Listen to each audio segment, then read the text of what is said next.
Hi guys, welcome back to another SciCraft episode. I got two plans for today. I doubt we can finish both projects in one episode, but at least let's get started on it. So I want to make a spider farm. Yeah, a bit more efficient than the one we had before. And I want to improve the gold farm I made recently. So there's no real reason to get a lot of string right now immediately. We have about 11 striker boxes left of string from the bartering we did, but that was actually a lot of hours of running the gold farm. So bartering is really good to get a lot of items, but in case you want to go really large scale, then yeah, we would either need an insane gold farm right now, or we actually just make the designated spider farm. So of course we need the string for crafting dispensers quite often, and technically since we don't have a wool farm yet, we can also craft string into white wool and then use the dyes to get the colored wool blocks as well. But it's rather expensive. You need one piece of dye per colored wool. So eventually, of course, we're gonna make a sheep farm. But yeah, would be a nice option in case we need wool for some project right now. We can also get it from the spider farm. All right, so what should we actually start with? I've been thinking about the gold farm a lot lately. So I was super happy with the design I made, but there were a couple of things that I thought, okay, we can, if you put a bit more effort into farm, make it even faster, and get around some limitations. So let's head back to the creative world and I'll show you what I'm talking about. Alright, so here we are at the gold farm. What I want to improve about this design is to just make it faster, get more gold power. So one very simple thing you can do to improve the rates of the farm is to reduce the lifetime of the pigmen. So while they count towards the mob cap, which is right now until they're actually getting picked up by the minecart, they will fill up the mob cap, and well-designed mob farm runs at mob cap 70. So you can also check that always to log mob caps with carpet mod. So as you can see, first number is the number of current pigmen, should be all the time at 70 basically. So if we could kill the pigmen quicker, then the mob farm will be faster in case we have enough spawning spaces. So what we can do is actually to make smaller platforms, so then they have to walk a smaller distance and get killed quicker. So that's something I want to improve. And I kind of also want to get rid of this drop chute at the bottom. So we had to have them drop through powder snow to get them to be a nice one-hit kill. Why do it need to be a one-hit kill? To not anger the pigmen. As you can see here, everything is incoming, gets killed immediately. Before I actually implemented this extra step here, dropping through powder snow, and then getting them to be a one-hit kill, I actually got 53,000 gold ingots per hour instead of 47 like I'm getting right now with this one-hit kill system. But I ran into the issue that I would need to hit the pigmen multiple times and basically anger them. Now, of course, the pigmen can then also alert other pigmen, but it's quite rare. So I actually already built the farm 50, or the spawning platform 50 blocks away from the player, but some of the pigmen generate a crazy tracking range. So I remember this from making a 1.12 gold farm. I checked their values. Some pigmen had a tracking range of 70 or even 80 or 85 blocks. Not entirely sure where the limit is. I think around 100 blocks you would be safe. So I kind of don't want to move the farm out like even 100 blocks now, because then we like double the amount of minecarts. So that's not ideal. So I want to actually go a different route. I want to move the farm closer to the player and actually use that they can get angry at the player instead of the turtle eggs. Turtle eggs would just be a safety. Because you can also see, they don't really rush towards the turtle egg. They walk there slowly. They're not in a hurry at all to stomp on the turtle egg. They just walk there. But if they actually get angered by the player, then they start to sprint. So yeah, I want to kind of move the farm closer to the player and use actually the fact that they're getting angered by the player. But of course, while some pigmen are crazy and can track you from 80 blocks away, usually the average is around 28 to 35. That's about the range where like more than 90% of the pigmen would start tracking the player if something happens. But this also kind of limits the amount of spawning spaces we can have near the player. So nothing spawns within 24 blocks of the player. And we shouldn't go out further than 34 blocks, because then it could happen that some Pikmin don't get angered. For those, we would still have the turtle eggs then. Okay, so let's design a new farm. I can use a mini hut to display 2 spheres for me. So the white one has a radius of 24 blocks. That's where no mobs could spawn within the range of the player. And the cyan one I set to 34 blocks. So most of the Pikmin would still track me. I already put in spawning spaces here. I kept the shape really simple. So we could also make a circular shape, but this would get really awkward with the rails at the bottom. So I thought, let's just keep it simple. Maybe somebody else wants to build this, and if we maybe keep the shape a bit simpler, we could still get very decent rates. It's not gonna be the perfect farm, but it's also gonna not be too awful to build. I'm using a lot of turtle eggs here now, so instead of having them path into one singular spot, it's probably best if a lot of them would just walk straight to the turtle egg. Then we have a long strip where you can have like minecarts on both sides again, trying to pick up the Pikmin. I was thinking about really maxing out the amount of minecarts we use. Since we're getting closer now, we could also use more minecarts. So if the old farm dispense the minecart every 8 ticks, I think it's actually possible to also do it every 6 ticks. 4 ticks isn't possible, I already checked it, but maybe 5. We need to make a bit of an awkward clock, but might be also doable. Alright, so the next step is actually now to test this out. My goal was to get maybe 80,000 golden nuggets per hour instead of the around 50,000 we got with the old farm. So it would be already quite a substantial improvement, 60%. Now we just need to see how many drops we get from this one spawning platform. So the idea would be have this on 4 sides. We can just use command blocks for now.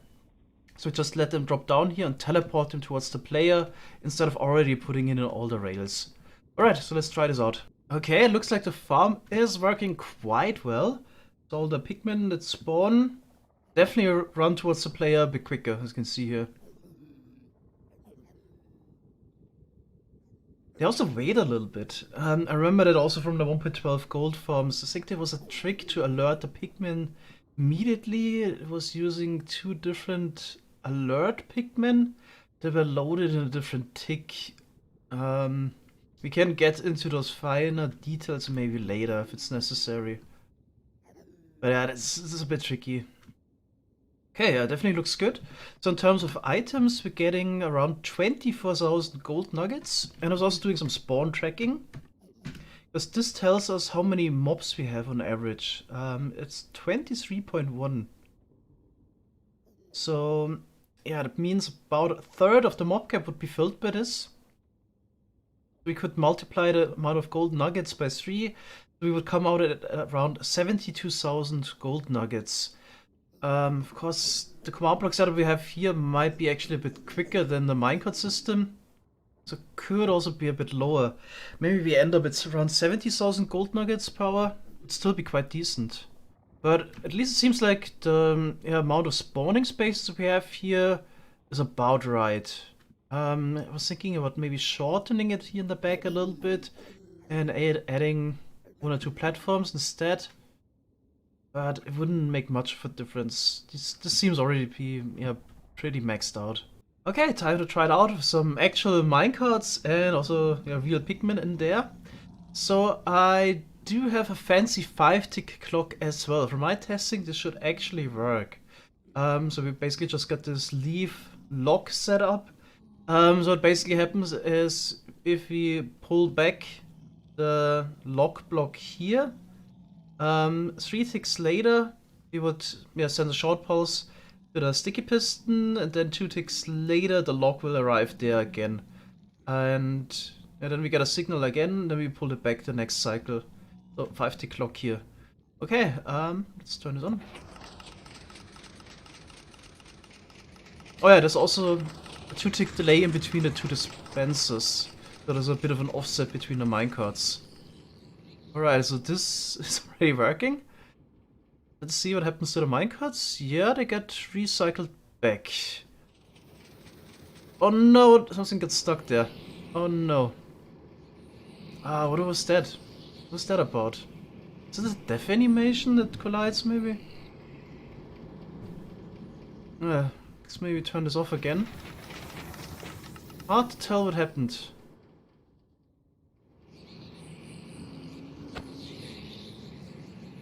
Maybe you can actually see it the next time. Here it got stuck again. Ah, that's really unfortunate. So I'm giving this another try. Maybe it's something like baby Pikmin not work correctly. Oh no, it almost gets stuck immediately every time. I think I know what happens. The rail should actually go down here. Maybe that's the reason. Let's try this with a 6-tick lock. Maybe it's just too fast for this. It's actually unfortunate because there was never an issue on the bottom line where we have like another rail going downwards. This would be hard to implement here. Okay, 6-tick lock. Looking good. Yeah, if you would move the trapdoor one lower, then it actually would block the lower minecarts. Ah, that's so unfortunate. So it seems like the farm is working fine, even at a minecart every 6-tick. But I think it would definitely be better if you could get it to work every 6-tick. So sometimes it can happen, like in this situation, like that all of the minecarts are taken. And in general, since most of the zombie-fed piglins try to pathfind towards the player, they would be aligned against this block and are way more likely to actually picked up by the left minecart line. Since this is actually also the line that I got on the 5-tick cycle, I was wondering, yeah, if it might be better actually to have 2 clocks there. So now we're having the 6-tick clock. Maybe we just use this for the left line and actually have a separate 5-tick clock for the right. This would work as well. We can definitely do some testing now. So let's actually run this for a while.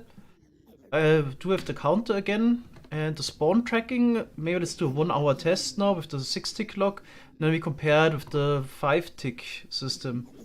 Can measure difference. Okay, so we have the results now. Items per hour was still 24,000 golden nuggets. But the more interesting number is again how many pigmen are there. And it's 23.6. Actually doubt that changing it to 5-tick system would change much about it, but let's do it anyway. Let's see, it might actually not be a matter of clock speed, it might actually be a synchronization problem. Yeah, there we go, now I actually have an 8-tick clock here in the back, but I'm pretty sure somehow ejecting the pigment there messes with the top line. Ah, that's unfortunate, but maybe if you synchronize both lines, then we can get it to work. Let's try that. Yep, that must have actually been the problem. So if both minecarts come in exactly at the same time, none of them will get stuck. Alright, so problem solved. Let's do another test with the 5-tick system now. Okay, let's have a look. So 24,000 items as usual. Now let's check the spawn tracking. Oh, that's actually substantially better. Instead of 23.6, we're at now 21.9. So this will definitely matter once we have 4 of those modules. Okay, so here we are. We got 4 sides of the gold farm now. Got a bit tricky here with the rails, and additionally, especially the German, to not make an accidental swastika. But yeah, definitely isn't the case. Alright, so let's now unleash the full power of the gold farm by turning on all the minecart dispensers. All on 5 ticks. And here go the last one. This is gonna look pretty crazy. Oh my god, so much traffic. Yep. And it's not too laggy. It's not too laggy. Okay, now I'm curious how many items we would get per hour. Alright, where do we stand? Okay, so we stand here. In survival, we have saturation, strength, haste. And then we just do the command player. Attack continuous, angle, attack, no, interval, every 9 ticks. There you go. Okay, and the minecart should now deliver fresh pigment.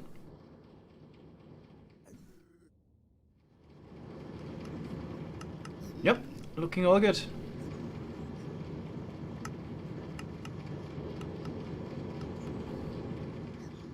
There we go. Okay, I'm just gonna AFK a little bit to see the rates. Okay, so after about 6 minutes of testing, yeah, we're getting roughly 150,000 items per hour, but interesting part is definitely, yeah, the golden nuggets and, yeah, also the ingots, of course. So seems like we're getting roughly 72,000 golden nuggets per hour. Yeah, that's pretty decent. Not quite the 80,000 I had in mind. Yeah, there's also not too much we can improve about it. So we could make the spawning platforms a little bit shorter. Or add more spawning spaces even. But I don't think we could substantially change anything about it. What I still want to try is to have alarm pigmen in the corners. Maybe they will alert the pigmen quicker as soon as they spawn. It could maybe help a little bit. As you can see, those guys need like a second until they start running. So if you, yeah, take a look at this again. Yeah, for me, position the AFK pigmen or the alert pigmen right around here, the diagonals. Like 8 of them, maybe that has an effect. We'll see. Also in terms of, yeah, lag, it's pretty good. So it's mostly running at between like 12 and 15 MSBT. Considering what's going on here with the minecarts, yeah, it's not too bad. Okay, so with the alert pigmen, we get pretty much the same result. So roughly 71,500 gold nuggets per hour. So I guess we can get rid of those guys. Okay, the farm is working pretty well now. I also added a system to deal with the items. We're getting 150,000 items that all land on top of 2 blocks. Okay, so in order to deal with those, we got a clocked system that, yeah, activates this 8-tick lock every so often. Then we quickly dispense a lot of hopper minecarts. They would pick up everything that lands on top there. So we have to dispense that many hopper minecarts to also deal with all the unstackable golden swords that pigmen drop. Then we align the minecarts against the amethyst cluster, break the minecart with the lava cauldron, and then all the items just explode on top of the iron trapdoors there. And every so often, so we got a bunch, we pull this back, let it drop down, and push everything to the middle, and then the items would drop down in a 1x1 hole. Okay, so later we can add the shulker box fillers. If we want, we can add a furnace array again to deal with the golden swords. So we're getting around 4,000 of those per hour. Could then boost the gold nugget production from 72,000 to 76,000 if you wanted to. Not that it actually makes a big difference. Still, I'm in favor of, yeah, smelting a whole golden sword should actually just give you a gold ingot instead of a gold nugget. I think that would make it really worth it, and then everybody would be doing this. Alright, we could already start building the farm. We can worry about the shulker fillers and all of that stuff later. We can also then build it just down at the bedrock. There's no real reason to have it up here if the items drop down this nicely anyway. But we're gonna need some materials for this. 1,000 turtle eggs, that's quite a lot. We definitely have to breed some turtles first. And 9,000 magma blocks. It's also a bit inconvenient. We could go to the nether and mine this, a bit over 5 shulker boxes, but of course it would be way better if we had a magma cube farm. Or a blaze farm. Then we can combine it with the slime. We'll see about that. Okay, so let's also play a little bit of survival in this episode. We'll definitely not get to the spider farm, but hopefully in the next episode. So my plan is now to breed a couple turtles. We're not gonna build some crazy AFK turtle egg farm, because we need a couple stacks and not millions of them. So yeah, way too much effort for what we need. So my plan was to find a good island where there's a lot of sand, and then we can just bring some turtles there. I was thinking this island here would be great. Unfortunately, I didn't see any turtle there. So the plan would be just to mine a couple layers of sand, make it flat, put some fences around so the turtles can't escape, and start breeding them here. Okay, all we need is a couple turtles. So they should, yeah, generate or spawn in beach biomes. Maybe you can spot some.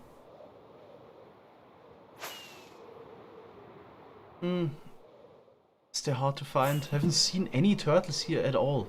Maybe do F3 and B. See the hitbox. Oh, there's some swimming. That worked immediately, I guess. Okay, there would be 2.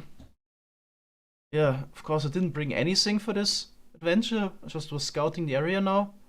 I guess we come back here, bring the turtles over to this island there, yeah, and start Oh no! I'm such a noob when it comes to certain things in Minecraft. I was really expecting that I could put a lead on the turtle. How am I gonna get the turtles over to the island now? Can I get them in a boat maybe? Alright, so let's see. Can we just pick them up with a boat somehow by pushing them into the boat? That would be fantastic. Huh. It would be so much easier if they would be on land. Really hard to catch the turtle in water. There's gotta be some trick I just don't know. Never did much of them. And I remember I think the only time when I did some turtle breeding in a peaceful challenge, they were just on an island and just started breeding them. Could explore a bit more, maybe find other turtles. So I got the first turtle over at the island, but for some reason he can't make it out of the water. Do we maybe need waterlogged slabs? Kinda running out of blocks to craft with. Let's try some slabs really quick before I think they always try to pathfind back to where they hatched, right?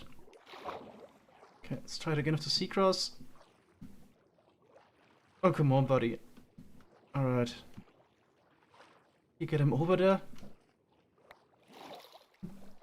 Really struggling with the simplest things in Minecraft. Okay, slabs. That should help.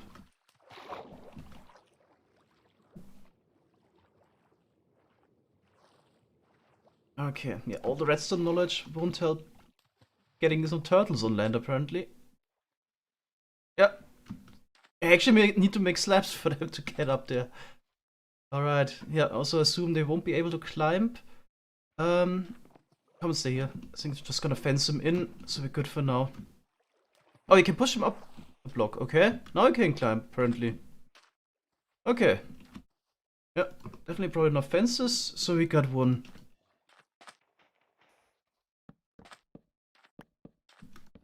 There we go.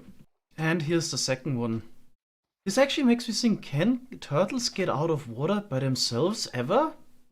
Maybe not. Would actually be kind of funny if turtles couldn't get out of the water. But yeah, we've seen similar things in Minecraft already. Basic stuff doesn't work in the game. Okay, we got two. Yep, then I'm just gonna flatten this area a little bit. Then we can stop reading them. Okay, the area has been flattened and I placed sand everywhere so the turtles can lay their eggs. Okay, then also get some bad news. I really should have looked up the wiki how turtles work. I thought they would only pathfind back to their home beach. But if the turtles are pregnant and want to lay eggs, they also want to do that on their home beach. Kind of faintly remembered that, but I wasn't sure. And now basically those two turtles we brought over aren't really useful. But I'm quite sure we have a small amount of turtle eggs in the storage, so I can just bring those over, place them down, and then eventually the turtles also will hatch, and then we can breed the new turtles there. Okay, so let's head back to storage and get those turtle eggs. Okay, so I spread out one stack of turtle eggs, so they don't like all go to the same area later if you breed them. Now, yeah, I guess we can only wait. I think they hatch a bit quicker at nighttime though. After a couple hours, our turtle pen looks like this. We certainly have enough turtles now, so we can start harvesting the eggs, but we ran out of seagrass. Always the same when you start a new world in Minecraft. You do a big farm, require materials for it, and then you actually require materials for the other farm, and so on and so on. Okay, there's certainly enough seagrass around the ocean. We could also bone meal it, but I was thinking, it shouldn't be that hard to quickly make a seagrass farm. Let's try it. Alright, so seagrass farm should be fairly obvious. Dispensers here, the bone meal the water. We generate seagrass. Just need to make sure it's not a warm ocean so we don't get corals. And then we got a player here going back and forth, and I'm pretty sure the only way to get seagrass, yeah, silkfish tool doesn't work, is using shears. So with the waterlogged rails, we basically have the perfect speed as well to do that. The only thing that is missing kinda would be the item collection. So I was thinking hopper minecarts below, or I started working on a hopper minecart unloader. But we could probably also use the fact that items float up now. Yeah. The only thing I'm worried about is that we actually get too high seagrass now, and that would generate more water sources. So the idea would be to have flowing water, just flushing everything to the side. Oh, let's just see if we can get that to work. Okay, so we can build the farm like this, just place waterlogged slabs. And then we can remove it again. It's easier to build it. But I am really worried that the seagrass will generate water sources. Okay, so let's see. And yeah, that's exactly what happens. Okay, what we can do to prevent that is probably the same what we would do in a kelp farm. Have a layer of signs. So if you just spam a lot of signs here, then the items can float through, but the seagrass can't grow there. And then we could have flowing water above. But the order is not right. We would actually need to generate the flowing water layer on top. So we need to do the slab trick again. Then have the water flowing, then remove the slabs, and then place the signs. Alright, so with the extra layer of waterlogged signs, the water flow is unaffected. I already added the redstone here as well to bone meal the dropper and dispenser. Timings are fairly good.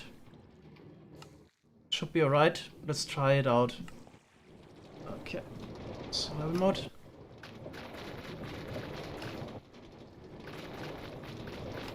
Yeah, so that's what I had pretty much in mind.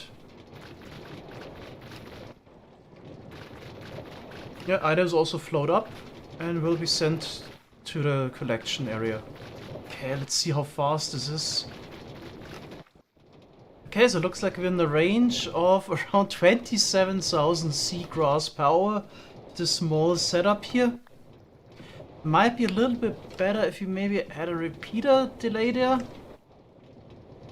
So we get spawn milled once we're in the corner.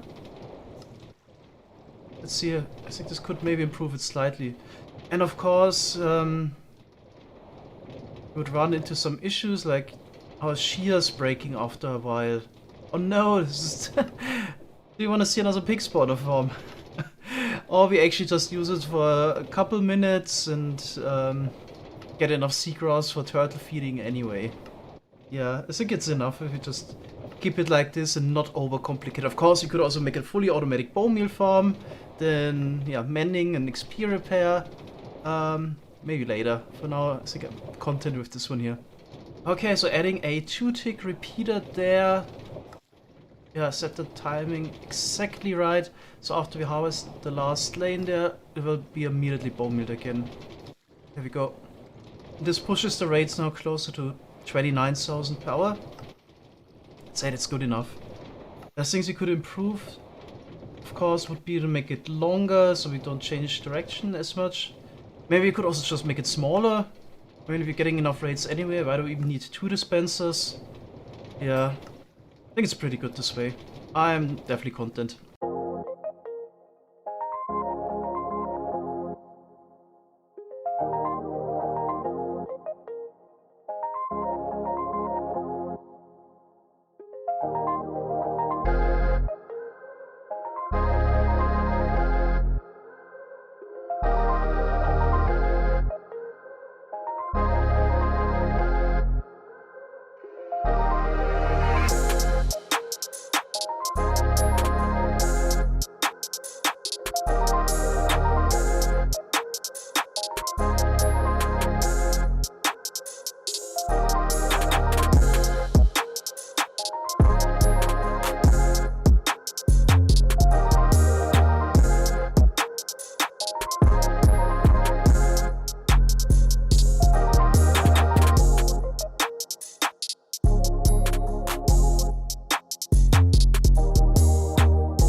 Right, so now we have a seagrass farm in a stone shore biome. Even said it earlier, we are not supposed to build it in a warm ocean biome. What do I do in survival? Build it in a warm ocean biome to realize that we get corals. I actually thought we have a beach over there, but I quickly realized that the whole island is just a warm ocean biome. Okay, then yeah, build it here in the colder ocean region, the stone shore biome we have here. And now it's working fine. We got 2 shulker boxes left of the seagrass.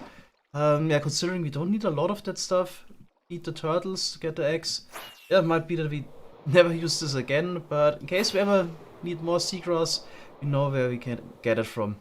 Alright, so I bred the turtles already once and collected all the eggs. We have to do this once again. Then we can build the gold farm. But that's it for today. Thanks guys for watching and see you next time. Bye bye.